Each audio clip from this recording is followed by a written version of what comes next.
যেই আইটেমটা আমি বানাচ্ছি আপনাদেরকে আজকে দেখাবো, এটা হচ্ছে মাশরুম পাটিসাপটা। যেটা বানাতে প্রথমে আমি দিলাম বাটারে আমি ফ্রাই করছি গার্লিক, যেটা কিমা করে রসুন, সঙ্গে থাকছে অনিয়ন, দুটো কাঁচা লঙ্কা। এটা ফ্রাই করছি আমি, দেখতে পাচ্ছি ফ্রাই ওভেনে। মাশরুম পাটিসাপটাটা আপনাদেরকে দেখাবো কীভাবে তৈরি করতে হয়, ভালোভাবে দেখবেন। যদি ভালো লাগে আমার ইউটিউব চ্যানেলে একটা সাবস্ক্রাইব করবেন, লাইক করবেন, বন্ধুদের মধ্যে শেয়ার করবেন।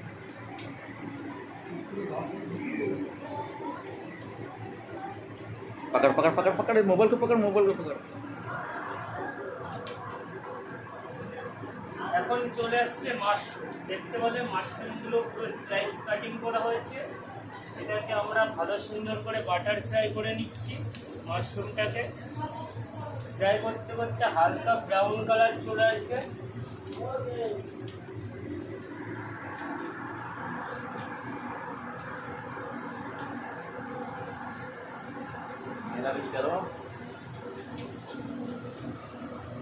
পাশে আছে আমাদের কাশ্মীর শেফ, শিলিগুড়ির থেকে এসছেন।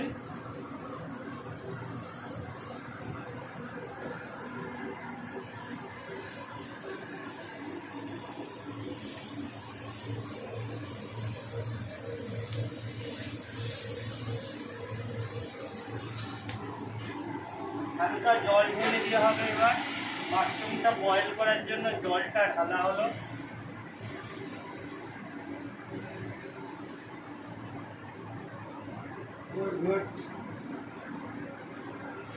বাড়িতেও বানিয়ে খেতে পারবেন সুন্দর মাশরুম পাটিসাপটা।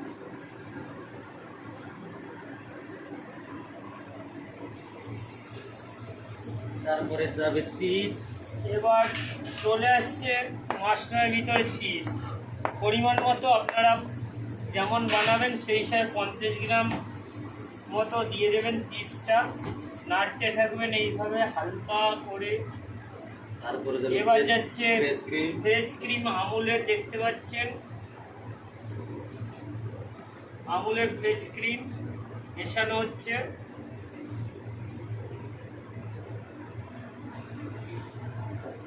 ওহ কি দারুণ টেস্ট না! ঠিক সেম ভাবে আপনি চিংড়ি মাছের পাটিসাপটাও তৈরি করতে পারবেন।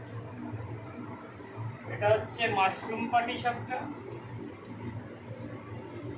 ক্রিমি আইটেম, সুন্দর টেস্টি। তারপরে যাবে ব্ল্যাক পেপার ক্রস পাউডার,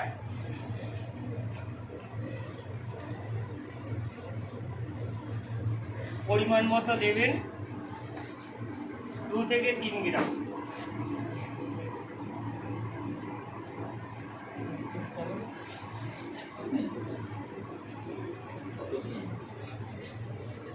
দেখুন তৈরি হয়ে গেল আমাদের মাশরুম পাটিসাপটার গ্রেভি, যেটা মাশরুম দিয়ে আমরা বানানো। এবার আপনি পাটিসাপটা শিট তৈরি করবেন, সেই শিটে মাশরুমটা দিলে বাম্পার পাটিসাপটা তৈরি হয়ে যাবে।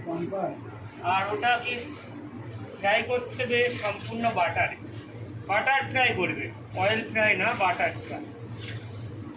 আর খেয়ে দেখবেন আপনি, মনে হবে আপনি সবথেকে বড় এবং দামি একটা রেস্টুরেন্টে খাচ্ছেন, যেটা বাড়িতে বসে ফিলিংস করবে। তাহলে আপনার রেস্টুরেন্টে যাওয়া কোনো প্রয়োজনই নেই।